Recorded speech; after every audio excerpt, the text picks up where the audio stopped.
Hi, this is Ryan from the Camel City Blackouts, and you are watching New Rock City.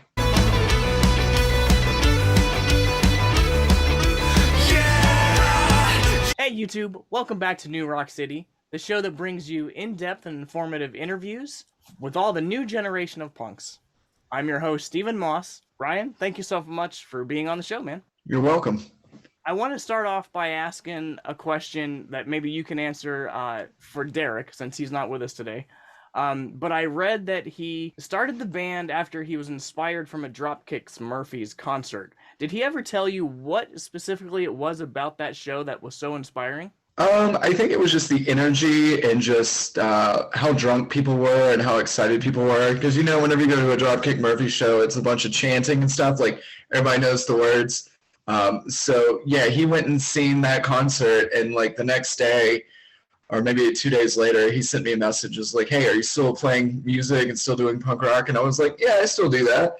And then, you know, we got together, and then that's pretty much how our relationship started musically. We had known each other a little bit. We were more so acquaintances in the beginning. But yeah, Dropkick pretty much started the band. Very cool. Now, you're actually the second band on my show from North Carolina. It's nice to see that punk is starting to grow a little bit in the South. But from someone who actually lives there, how do you feel it's changing over the years? Do you feel it's growing at all? I do. So me and Derek have been doing this for a while. We also have some friends in a band called Wolves and Wolves. And so when I talked to their lead singer, he was like, yeah, there was no punk bands around. And then, you know, he was telling me this, and I felt the same way about the scene too, even though we came in later. Because recently we had a show in Winston at a place called Monstercade, and some of our friends, there was like a whole other punk show taking place the same night at this place called The Den in Winston, and it was just very strange because that wouldn't have happened like a year or two ago. So things are definitely starting to happen. You know, you mix and mingle, and I guess you meet other people, and people get into what you're doing, you get into what they're doing, so it's kind of helping it all grow. So hopefully we can keep our foot on the gas and keep all that going. That's awesome, man. That's really, really good to hear. I'm going to jump into your music kind of like chronologically. So you guys put out 3 singles and 1 full-length album. So I want to kind of start off with your first single called Come Back Down.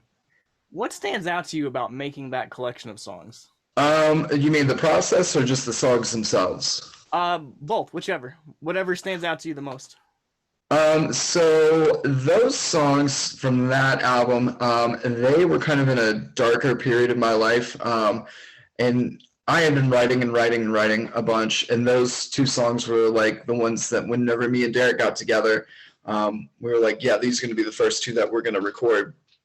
When I talked to him about it, I was like, you know, I want to do songs that have the idea of like Valentine's Day and Halloween. So it's like a light and dark side. So I felt like that was kind of what those 2 were, and I felt those really showcased where the best of us at that time. So yeah, those songs were very important to starting us out. But as far as the process, that was interesting. It was in a trailer, somebody's trailer that somebody let the guy record us, Kevin Wilson, recorded us, and they pretty much just let us have full command of one of their rooms.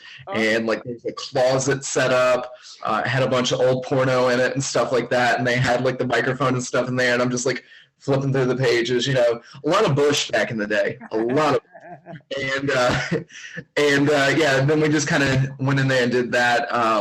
There is a part in the song towards the end of Rooftops, which is the song that I pushed so hard that I think my lung collapsed. I don't know 100%, but I just felt weird. Like my insides like dropped, and I was just like, oh. So they had to go back and edit that. You can kind of hear that whenever we hit the spot where it's like, come back down, and it holds out, and it's like fades out, and then like another come back down comes out of that, like an overdub there. That's me pretty much dying. That's pretty funny. I'm gonna see if our viewers can pick up on that, because I'm actually gonna play the video for that song. What can you tell us about the video? So for the first video that we did was for Bastard's Boy, and that was just in our drummer at the time. He had a little side room that we could go in there and record. It was just pretty much live action, the whole thing. And our Derek, our bass player, he's actually a filmographer. So he does like weddings and stuff like that, but he also had worked for the news. So we got kind of lucky that we have somebody, just right there. We don't have to spend any money. He may have to because he has to buy equipment, but we don't have to pay for the video or anything. So we kind of went in there and hashed that out. And then that was kind of our second music video we ever released. And then for Rooftops, we knew the owner of a bar in Kerrsville called the Emporium, and they let us go downstairs in their like arcade area to let us, kind of hang out there and do like the live performance shots. And then at Derek's house, he had an actress come in, and she was playing the part of Eva, the character that in the song we're singing about. That's cool, man. All right, so for those at home, here's the video for Rooftops by the Camel City Blackouts.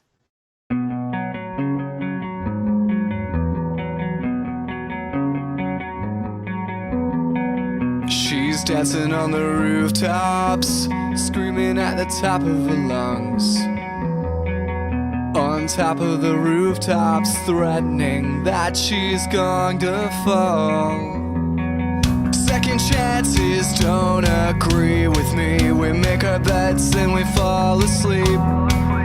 I've been avoiding her, I've been adoring her.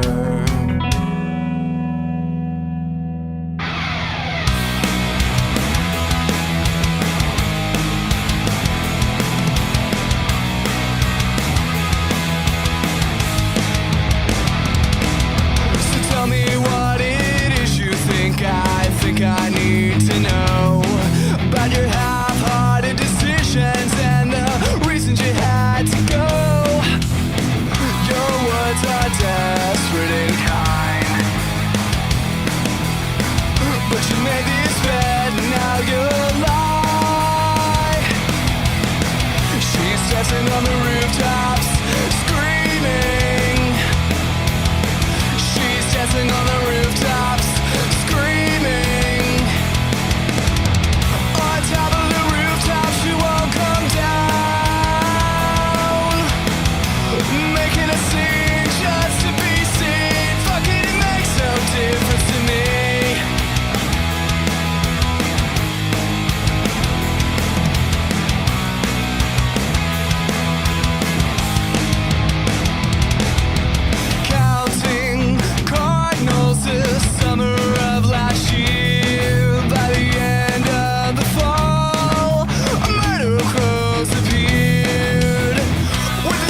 welcome back to the show, everyone.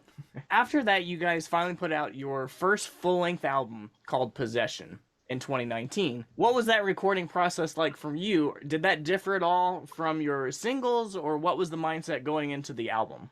So the album was a lot more songs. So we got in there and we were like, we're going to just do a full length because we have so much to choose from. And at the time, I think we were just not as wise. To be honest, I think singles are probably the way to go now, just because music's so easily obtainable.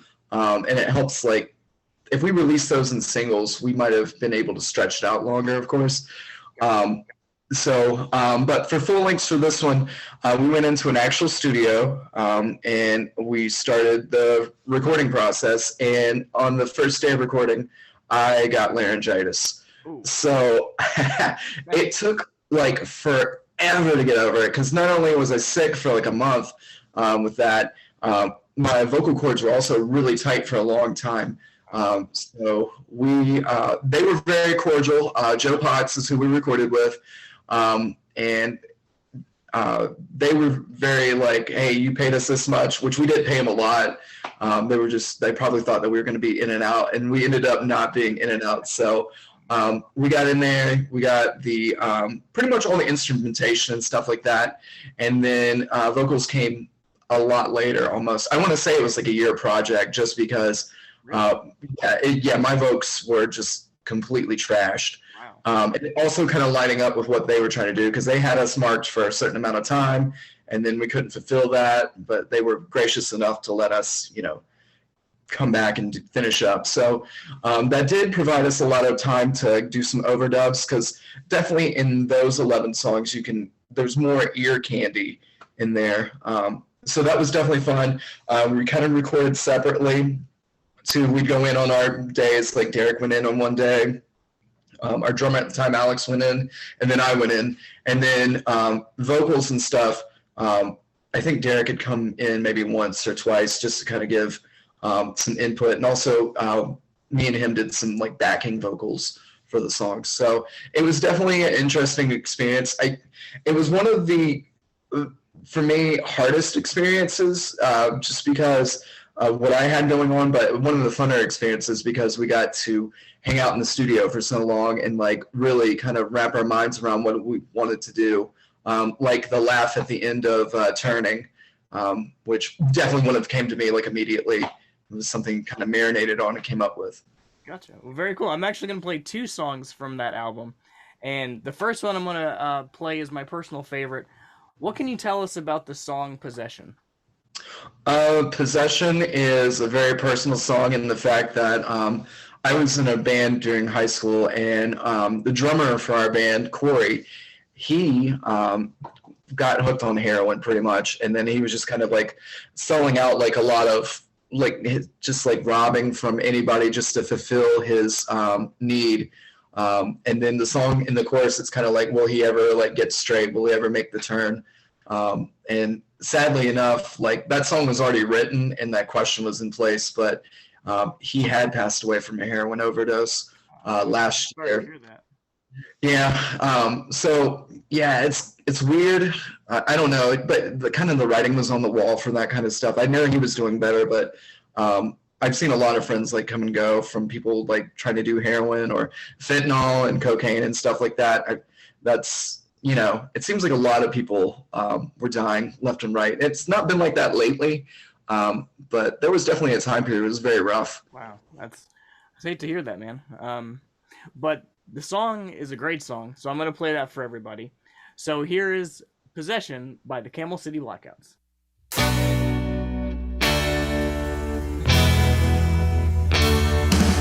Locked up once and you're locked up twice. Family, a sacrifice. Going back now for a third time, then hey, you feral hard. We just can't depend. I know you got a plan to flip this, cause we grew up together. I remember how it was, but that's the problem. I don't know you now. Wishing on a memory that's been broken down, cause you try to break away, but you keep on coming back. Oh, yeah. Up and down goes now those needles and tracks. Oh, yeah. Will a kid, can a kid ever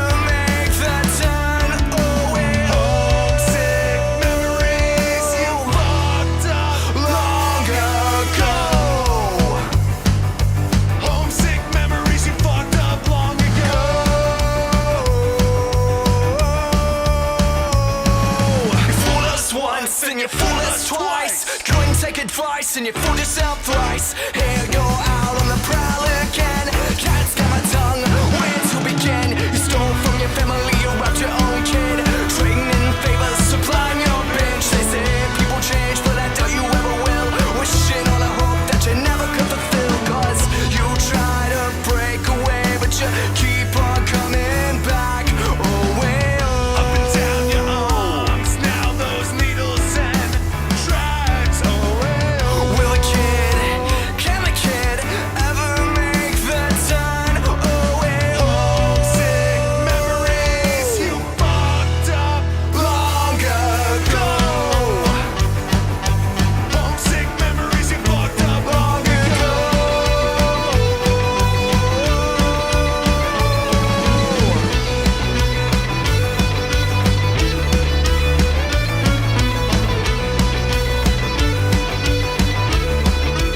Yeah, you try to break away, but you keep on coming back. Oh well. Up and down your arms, now those needles and drags. Oh well. Will a kid, can a kid ever make the turn? Oh well. Homesick memories you fucked up long ago.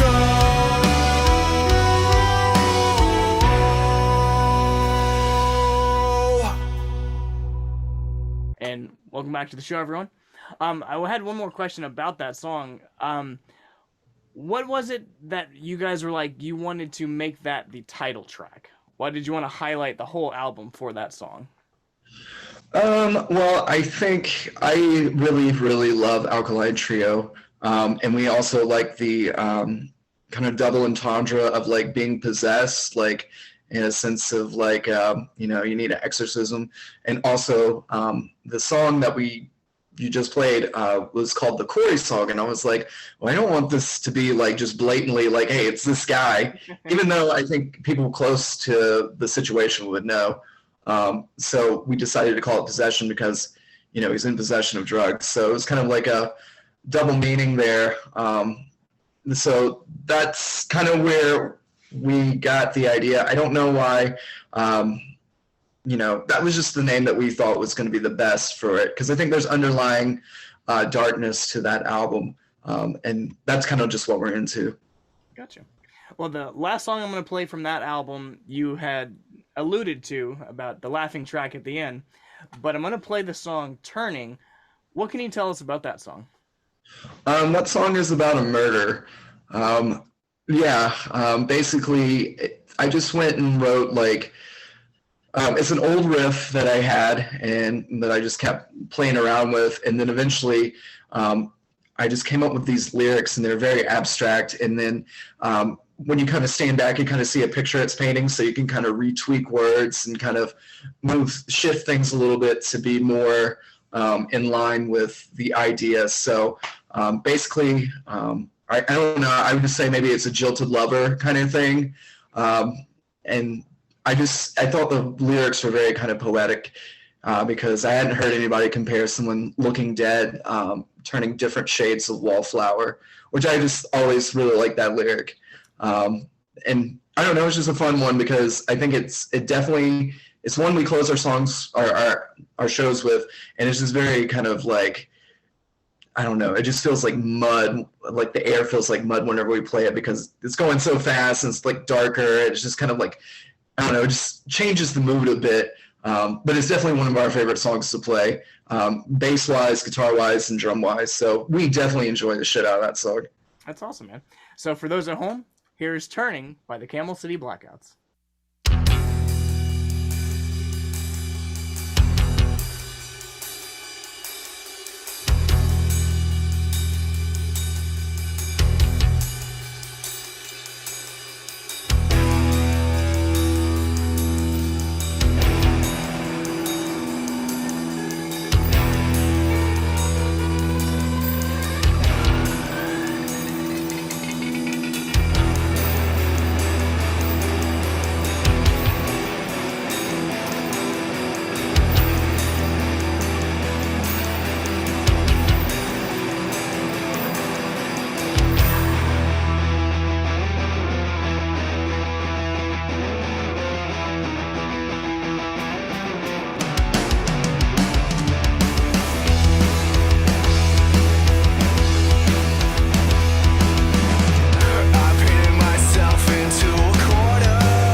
welcome back to the show, everyone. Recently, you guys put out 2 collection of singles, and I'm going to focus on the one called 13, specifically the song Another Night, because Ryan, I read that you said about that song, you said, we really pushed that song because it just sounded and felt to us like a breath of fresh air. Yep. So I want to know, what about that song in particular was so special for you? So at the time, we were in between drummers, and drummers are like a hot commodity. It's so hard to find a drummer. We have luckily found one. But at the time, you know, we were just kind of struggle busting our way through. And we went to go record at this place called the Sandwich Shop, and we were taking it in as, so in the, on that EP or single, the last song is an acoustic version. That's the original version we were going in with. Oh, really? So the guy we recorded with, Scotty Sandwich, he was like, this sounds like Chicago punk rock, which of course made an Alkaline Trio fan, right up my alley. And that was actually where he was from. So he presented the idea of like speeding it up and kind of giving it a little more life. So, you know, we had no expectations for what the song was going to be, because we didn't know that we were going to do that really until maybe 2 days before. And then when we heard it, it was just a punch in the face. It was like, I hear like so much possibility in this, and it felt like we were a little more poppier. That song's a little more poppier, maybe just a little more, it's just probably recorded a little bit better. It just really stood out to us than any of the other songs we had. And there was some leady kind of parts in there. I don't know, it just felt really good. And usually whenever we talk to people or anything, you know, that's the song they know us from. Also, sometimes whenever we play it live, I'm like, if we die, which we will eventually, you know, this will be the song that we're remembered for. So, yeah, that's the one that really gets the crowd pumped. And, you know, who hasn't been drunk on the floor before and been like, oh, God, not again, which is what the song's about. Gotcha. I'm also going to play the video for that. Can you tell us a little more about the video for that song? Yeah, so there is 2 stories. So me and Derek got together one day, and we were trying to take some pictures as promo for this release. And really the whole album, artwork and videos and stuff kind of came through in one night, except the video for Angels. So the front of the album, which is the wolf mask with like the strap behind it, that was done on my kitchen table. I had a kind of idea, and we got the candles and stuff, and that was my idea to kind of give it kind of like a weird vibe. And because none of the stuff Derek was trying was really working out. I think he had some things in mind, but it just didn't come together like we wanted it to. Gotcha. So, and then for the music video, we did that all in this house that I live in. And all that's like me laying on the kitchen floor and just being drunk and stuff like that. And some of the dancing, I had no idea that Derek was filming the dancing. So I was just, we were listening to, what's that George Michael song, with Sexy Sax Man, you know, I'm never gonna dance again the way I dance with you. That song. And I was just dancing to that song whenever, just being a jackass. And then he had it, you know, he had it recording. I was like, fuck. So here we are. You find out when you saw the video in completion? Yeah. Yeah. I was like, oh shit, there's me looking like a jackass. We might have done like a teaser like maybe a week before about that, and I was like, oh damn, you got that? And he's like, yeah. So we did that, and then this is just a side tangent, but one of my neighbors, she came over and was like, found out that she might have like a bunch of stripper poles and stuff in her house because she came over offering us strobe lights and stuff. And then I think she had to like leave from talking to us because she was going to get rotten tattooed on her ass or something like that. I was just like, what is happening tonight? What is going on? We're just trying to film a video, and this person's like coming up to us out of nowhere. So yeah, that night will stick with me forever. That's amazing. All right. So for those at home, here's the video for Another Night by the Camel City Blackouts.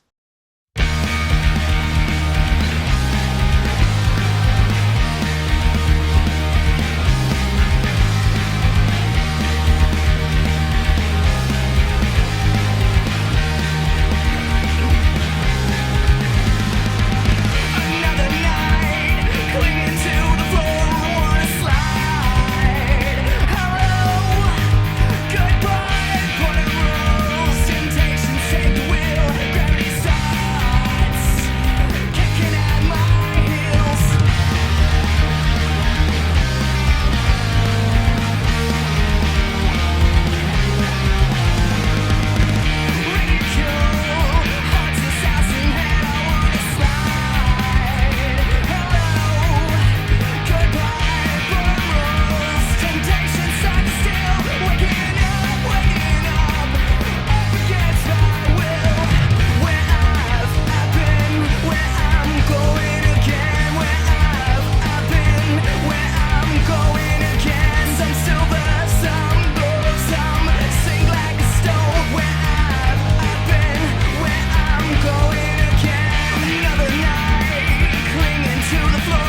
Welcome back to the show, everyone. Ryan, I want to piggyback again off of that song with my next question, because speaking about that song, you said this: I think it shows that we are still getting better and really starting to find ourselves musically. And in an earlier interview, you had once described your sound as a happier version of Alkaline Trio. So I would like to know how about that progression of your sound. Have you really found your sound? Are you still working on it? What's going to be the sound for your new music? So we do have some things out there. I think we're going to like a more darker kind of, I don't want to say gothier, but there is some elements of that now. And so we're kind of, I don't know, kind of coming back down to the darker sound where we were maybe in Possession. So it's not as poppy, but I think we're still just as good as we were. And lyrically, that's where all of our songs kind of start, is like the melody and what we're singing. Because if you can't like get behind what you're singing, or don't feel it and can't convey it, then what's the point of doing it? Gotcha. So I really do look forward to releasing this new song that we have fixed. And then we got a couple other songs we're still kind of putting together, trying to find, pieces to add here and there so it isn't so flat. So I think we've graduated up from Rooftops and Bastard's Boy, I think emotionally as well as musically, because I think the songs that we've put out since then maybe have a little more different chords, so it isn't all power chords, and there's a little more leady stuff going on. So I think we've progressed in that sense. And then also like the bass still rocking, drums are still going. So I can only speak about myself, but I do feel like our boys are really good in the band. But yeah, the new stuff, I think it's going to be a little darker than where we were, but you never know. A song could pop in to us in my head like one day, and I'm like, oh, we got to put this out because this is like the best thing we've ever done. But as of right now, that's the plan. And we're hoping to record another EP or a single sometime this year, before summer's over. I'm going to kind of cut you off on that one because that goes into my next question. Ryan, last year you said this: we're calling 2021 the year of the Camel because Derek and I agree to push the band further than ever. So my question now is, now that it's 2022, how are you going to top that? What's your plan going into this year? This year, I think last year we had product, kind of like in a business sense, and we were pushing it.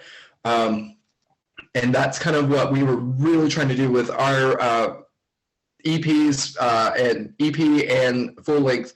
Before, we had not really pushed it. We were just kind of like focused on being like a local band and like just getting through life of being like a 20-some-year-old. It seems like a lot of things suck during that time of life. So that's kind of what we were doing during that time. And then whenever we got to 13, that's when we were like, whoa, we sound really good. I think this album or EP has like a ton of great things on it, and this is like the best we've done. So we became a little more self-conscious, self-aware of who we were, and how to market our music. So we decided to really push. So I was constantly on social media like, hey, will you check this out? Hey, will you check this out? A couple of people would hit us up as far as like recording us. I don't know. We got a lot of attention from it.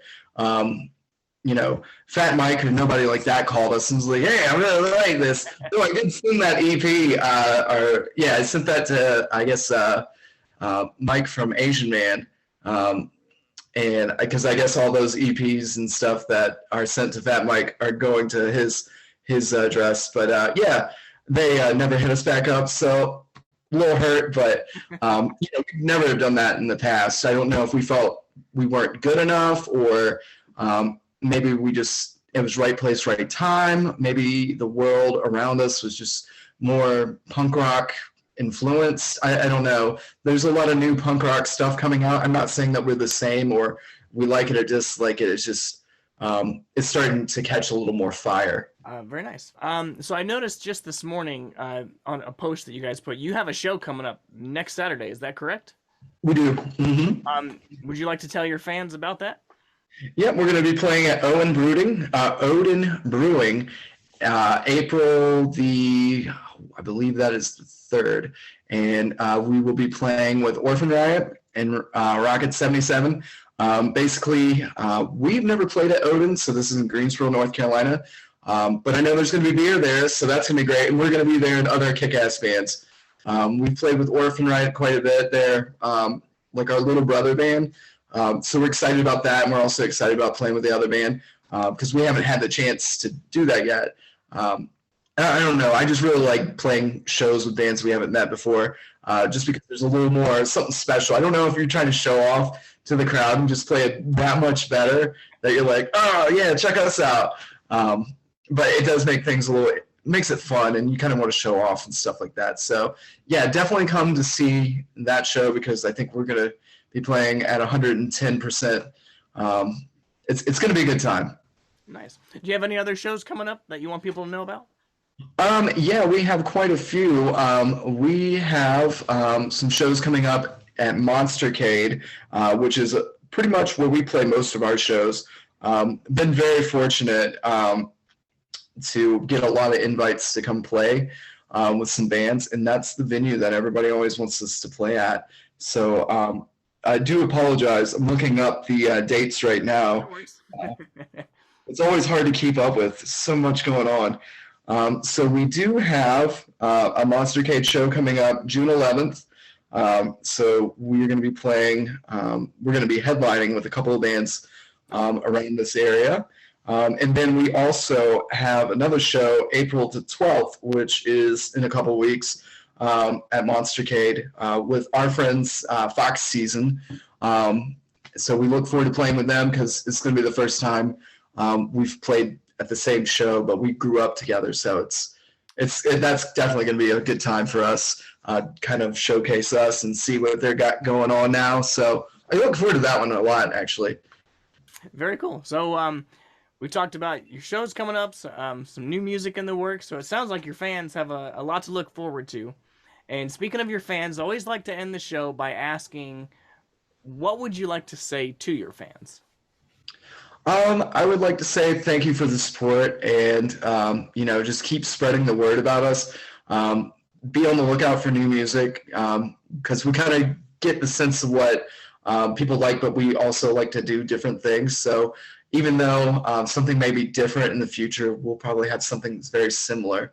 So get stoked on that. I think that's probably the most exciting thing for us to deliver to our fans. Also the shows. I think this year has definitely been very show heavy since the last couple of years have just been, friggin' coronavirus has really just jacked up everything for everybody. And I don't know, it's just nice to get out and about again. And we want to see you. We want to talk to you. We want to meet you. So, don't be afraid to send us something on Instagram. Be like, hey, what's up? We respond. We will talk. We're not like, douchebags and be like, no, I ain't going to talk to you because we're too cool. Talk to us. We want to meet you. And, I'm sure maybe you want to meet us. I don't know. I mean, we're pretty cool, I guess.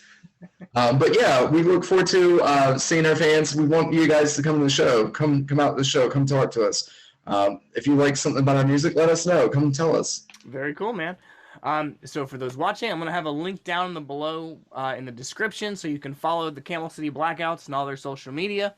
I'll also have a description for you can get your tickets for the festival in London. Brian, I appreciate it, man. Thank you so much for coming on the show. Hey, no worries. Thanks for having me, Steven. And catch you guys later.